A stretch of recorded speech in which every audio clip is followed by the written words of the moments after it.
Son témoignage est absolument glaçant, laissé pour mort par un équipage de BAC à Marseille qui l'aurait frappé après un tir de LBD en pleine tête. Le jeune Eddy a accepté de témoigner de l'ampleur des dégâts de cet épisode sur sa santé.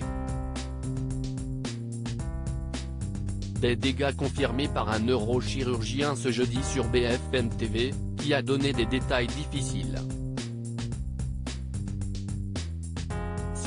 Un nouveau cas de violence qui fait scandale autour de la police. Dans la nuit du 1er au 2 juillet, 4 policiers de la BAC marseillaise sont accusés d'avoir tiré dans la tête du jeune Eddy, alors que celui-ci passait simplement dans la rue de la cité phocéenne.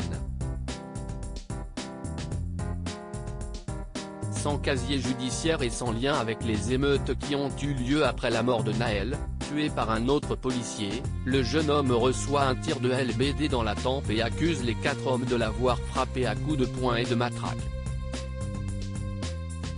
Et si tous ont été mis en examen pour violence en réunion par personne dépositaire de l'autorité publique avec usage ou menace d'une arme ayant entraîné une hite supérieure à 8 jours et que l'un d'entre eux a été placé en détention provisoire. Si est-il le témoignage de la victime, ce jeudi sur Combini qui a suscité l'émoi, le jeune homme, qui a subi 3 opérations et pourrait à nouveau en subir 3 autres a un morceau de crâne en moins et perdra peut-être la vue. Il faut dire que les conséquences sur sa santé sont multiples comme l'a expliqué Laurentine, neurochirurgien, ce jeudi sur BFM Télévision. Quand vous prenez un tir de LBD dans le crâne, vous recevez 200 joules, c'est-à-dire la force d'un parpaing qui tomberait d'1 mètre sur votre crâne. Donc ce jeune homme, il a eu le crâne qui a été enfoncé par le tir de LBD, très certainement à courte distance, a-t-il expliqué. Il faut dire que les victimes des LBD, qui ont perdu des yeux, des mains, des doigts, sont très nombreuses désormais.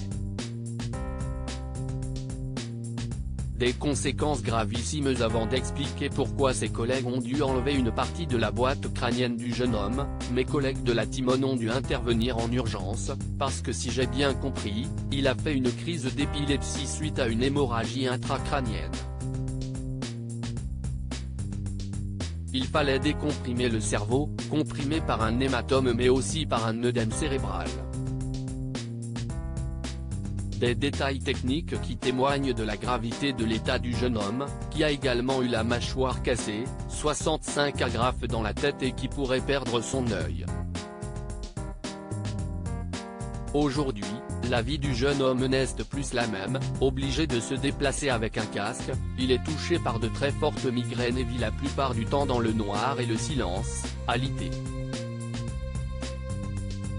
Lorsque son cerveau aura dégonflé, il pourrait peut-être avoir une opération qui lui remettra en place sa boîte crânienne.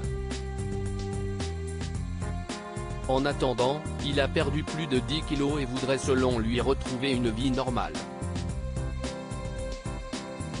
Dans cette affaire, 4 policiers sont mis en examen et l'un d'entre eux a été placé en détention provisoire, déclenchant une fronde parmi ses collègues. Ils restent présumés innocents jusqu'à la fin définitive du procès.